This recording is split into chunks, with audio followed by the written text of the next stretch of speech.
Sa pinakabagong edisyon ng Pangasinan in Action Lingguhang Talakayan sa Kapitolyo, pinag-usapan ng nalalapit na Fusion 2020 Pangasinan Provincial Job Fest na kasama ang Concentrix. Brainchild project ito ni Governor Amado Pogi I. Espino III na layong bigyan ng update ang mga Pangasinense tungkol sa mga kaganapan sa probinsya ng Pangasinan. Ang Concentrix ay dating kilala sa tawag na Convergys. Nabuo ang isang partnership mula sa Concentrix at Provincial Government ng Pangasinan para sa Fusion 2020 Pangasinan Provincial Job Fest sa February 7 at 8 nagaganapin sa Narciso Ramos Sports and Civic Center Gym. Ang process po kasi when they're hired, right, they go through training.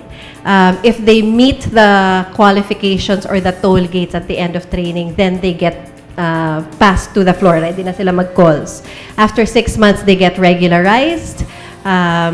And of course, with regularization, merong regularization increase.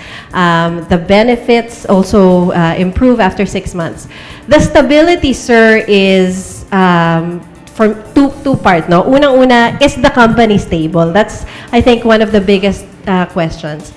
And the answer to that is doubtless, resounding yes. Pagdating po sa Concentrix, our revenue is continuously increasing.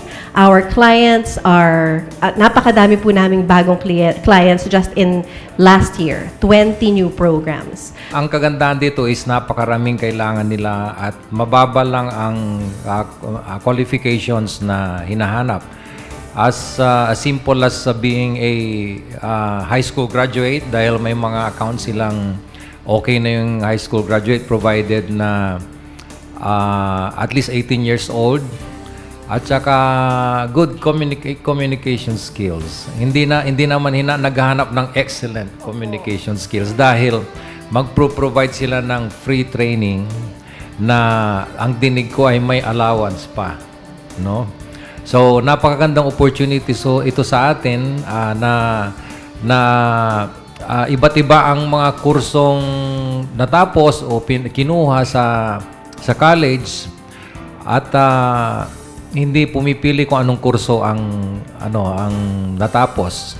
Ilan sa mga qualifications ay ang mga sumusunod: 18 years old and above, at least high school graduate, must have a good communication skills and must be computer literate. Ang Concentrix ay isa sa mga pinakamalaking BPO company sa bansa na mayroong tinatayang 70,000 empleyado sa kasalukuyan. Ayon kay Santa Maria, maaaring mamili ang mga mapipiling empleyado sa lugar malapit sa Pangasinan, gaya ng Manila, Baguio City at Pampanga. Target din ng Provincial Employment Services Office na makakuha ng higit 1,000 aplikante. Ayon kay Peso Manager Alex Ferrer, noong nakaraang taon, higit 2,000 Pangasinense ang natulungang mabigyan ng trabaho sa local at overseas-based companies. Sa mga interesadong mag-apply, maaaring magpa-register sa link na makikita sa official Facebook page ng Province of Pangasinan. Para sa Capital News TV, Edward Quinto.